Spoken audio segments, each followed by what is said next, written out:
Shalom, brothers and sisters. Grace, mercy, and peace be unto you from Yahuwah the Father and Yahusha the Messiah, his Son. Hear, O Ysrael, Yahuwah our Mighty One is one Yahuwah. This is Brother David coming to you again to bring you the law, statutes, judgments, and commandments of Yahuwah. And we're starting today from Deuteronomy chapter 13. Did you hear what is supposed to be done to the prophet who comes and tries to entice you to move away from your father and go and worship another god? You are to stone him to death. Can you do this in America and in all of the lands of our captivity? No, you cannot. Only in the kingdom. What about your mother, your brother, your sister, your friend, the ones who is closest to your heart? If they come to you and try to secretly entice you to go and serve another god, what are you supposed to do?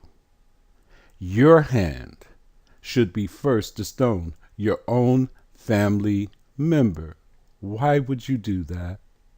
Because they tried to destroy you. They tried to take away your salvation. They tried to move you away from the one who has brought you out of the house of bondage into the land that flows with milk and honey. Your hand is first to stone them, and then all the congregation after. What about a city that you hear in the promised land that is worshiping a false god? You are to burn that city with fire, kill all the inhabitants with the edge of the sword, even their cattle. You're not to take any of the spoils. You're to put them in a heap and burn them all with fire. Why does his law seem to be so rigid, so strict, so cruel? It's for your protection. We have been messed up before in the kingdom by these false prophets and these liars. After you put these people to death, do you think anyone else is going to come back and try this? After everyone witnesses it, will they go after a false god in the kingdom? I think not. Let's begin. Deuteronomy chapter 14, verse 1 to 5. Verse 1. Ye are the children of Yahuwah, your mighty one. Ye shall not cut yourselves, nor make any baldness between your eyes for the dead. In the region they went into these mourning events where they cut off their eyebrows and their hair, threw dust upon their heads, and they took knives and they would cut their arms and bleed for the dead. The Father says, you do not do that. Why, Father? Verse 2, because you art an holy people unto Yahuwah thy mighty one. You are different. And Yahuwah have chosen thee to be a peculiar people unto himself, above all the nations that are upon the earth. He says that you are supposed to talk peculiar, walk peculiar, dress peculiar. Why? Because you have been set apart to be above all of the nations that are upon the earth. Verse 3, thou shalt not eat any abominable thing. Verse 4, these are the beasts which ye shall eat, the ox, the sheep, and the goat. We know those. Verse 5, the hart, and the roebuck, and the fallow deer, and the wild goat, and the pygarg, and the wild ox, and the camotes. I want you to look these things up for yourself. Basically, we don't know too much about it because we're not in Africa, but I'm going to tell you something. All of these animals that it's speaking about is in Africa. This shows you that even the region, what they call the Middle East today, if you were to really take a look at the map, you would see that it is Africa. It is northeast Africa, if you want to call it Africa, that is. So all of these creatures, they come from Africa.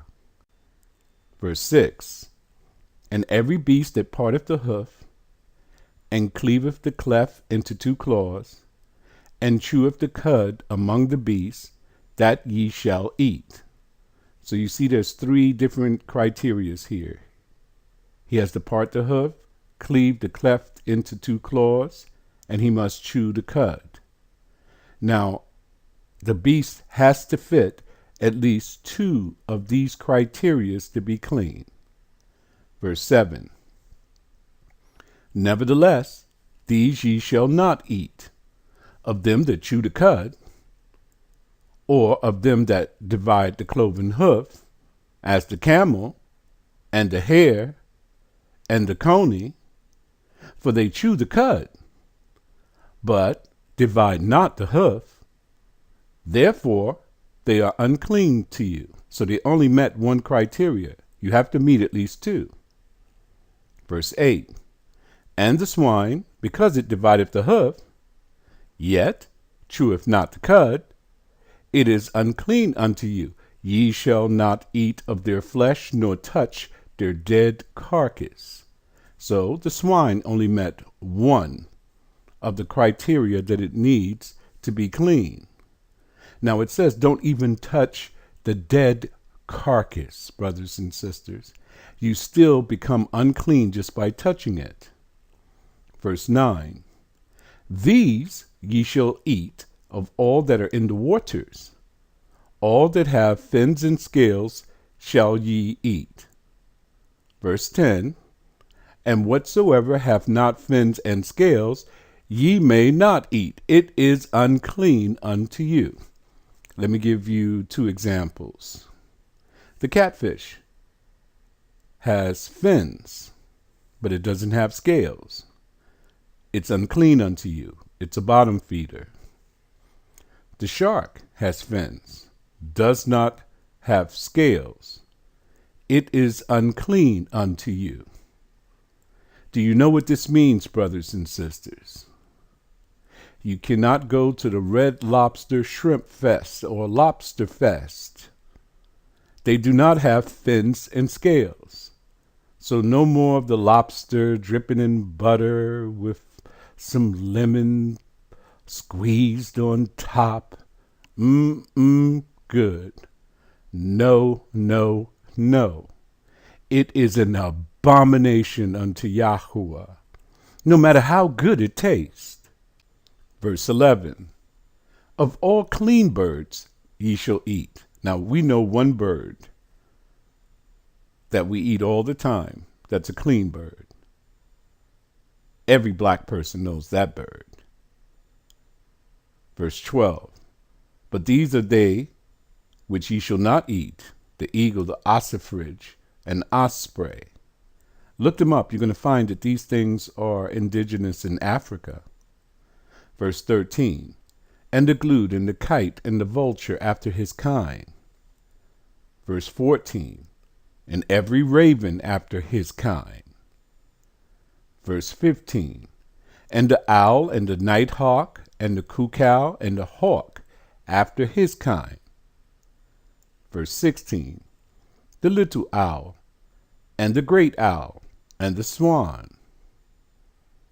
Verse 17, and the pelican, and the gier eagle, and the cormorant. Verse 18, and the stork, and the heron after her kind, and the lapwing, and the bat. He said, don't eat it. Who eats bat? Well, I'm going to have me some fried bat wings, and I'm going to saute some bat legs in a ginger sauce. Good. Verse 19, and every creeping thing that flieth is unclean unto you. They shall not be eaten. Verse 20, but of all clean fowls ye may eat. Verse 21, ye shall not eat of anything that dieth of itself, Thou shalt give it unto the stranger that is in thy gates, that he may eat it, or thou mayest sell it unto an alien, for thou art an holy people unto Yahuwah thy mighty one. Thou shalt not seethe a kid in his mother's milk. Okay, I don't know if you caught that just now, but he says that if a chicken falls off your roof and dies on its own, you cannot pick it up, cut it into pieces, and fry it and have fried chicken for dinner that night. You cannot do that. That is against the law. But look at the stipulations here. You can give it to the stranger that's in your gates, that he may eat it.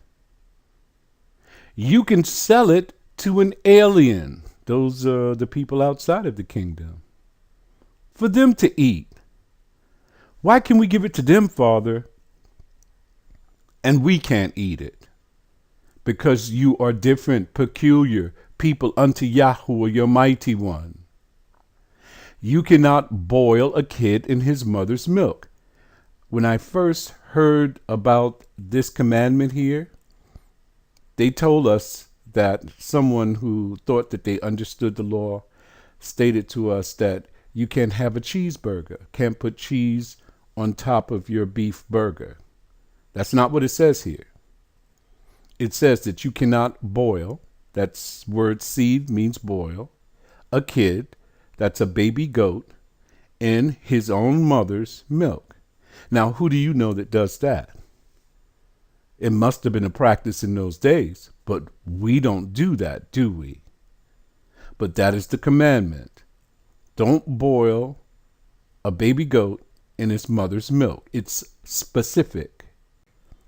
Verse 22, thou shalt truly tithe all the increase of thy seed, that the field bringeth forth year by year. So you have to even tithe the increase of your seed.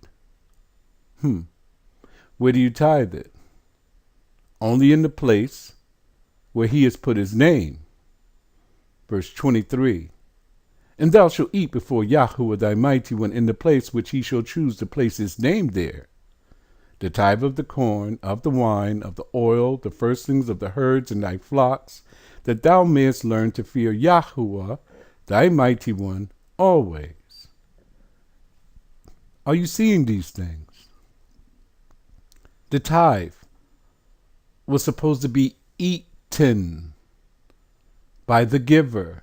He was supposed to give the priest or the Levite their portion, and the rest that they gave back to them, they were supposed to roast it and eat it before Yahuwah and have a celebration.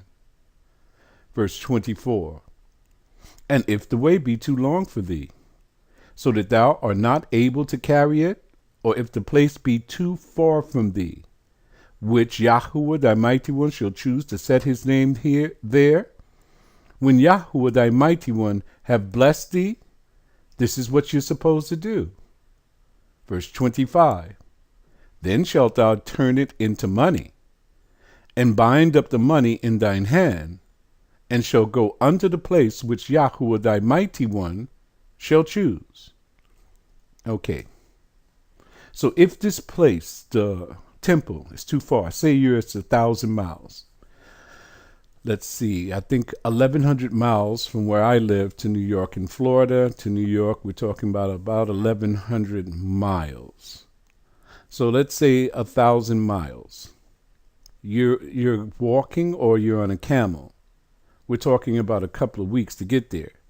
If you have a lot of flock and a lot of grain and oil and wine and all of these things that you have to carry to the place where Yahuwah has set his name there, it's going to present a problem, especially for the herds, the sheep and the goat that you're going to bring to the temple for your 10th portion that you have to sacrifice, isn't it?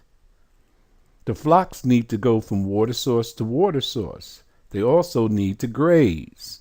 So if it's too far, you may lose some of your flock on the way there, or some of your food may spoil. You're talking 130 degrees, the temperature in the daytime. So if you got wine, oil, and all of these things, perishable items, by the time you get there in a few weeks, it may not be any good, correct? Now in 25, it tells you that you ought to turn it into money. Now, if you go to one of these slick people who only show you one verse, because this is what they'll do, they'll show you this verse and say, oh, thou shalt turn it into money and bind up the money in thine hand and take it unto the place which Yahuwah shall choose. And they say that the place that Yahuwah has chosen is their church or their congregation. No, it can only be taken to the tabernacle or the temple. Now let's see what you're supposed to do with this money that this food that you've converted into money.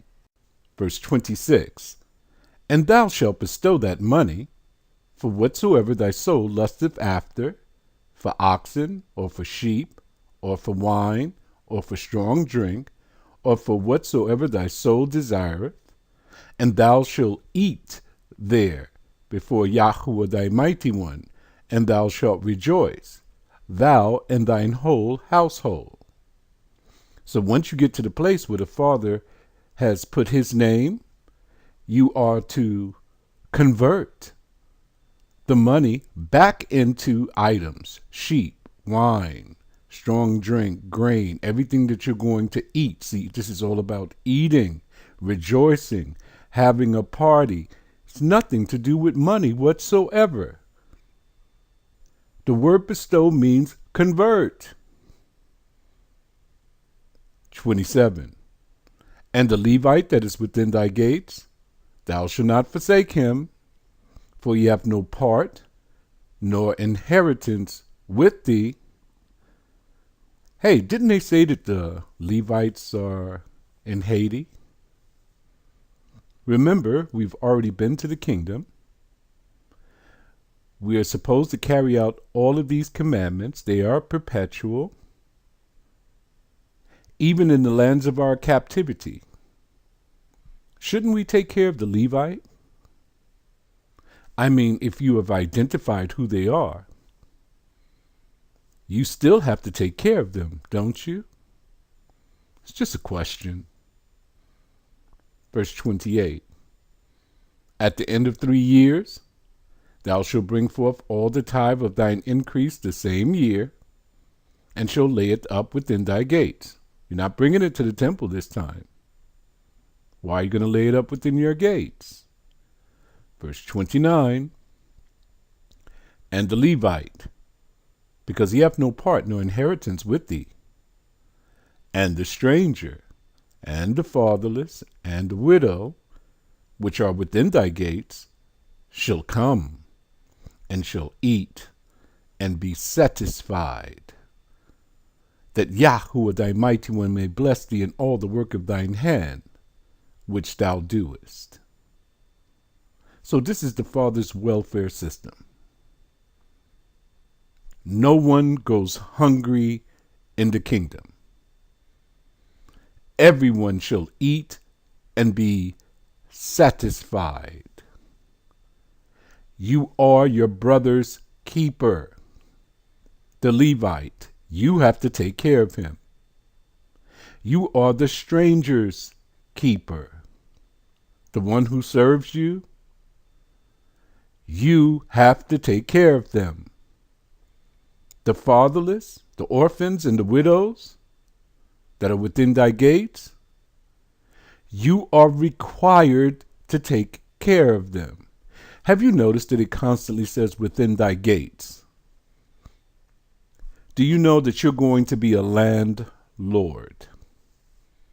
Yes, you shall rule over vast lands. You know, like in medieval times, they built castles and they controlled the land for hundreds of miles around, collected the taxes and, had their own laws. It's going to be the same way in the kingdom, brothers and sisters.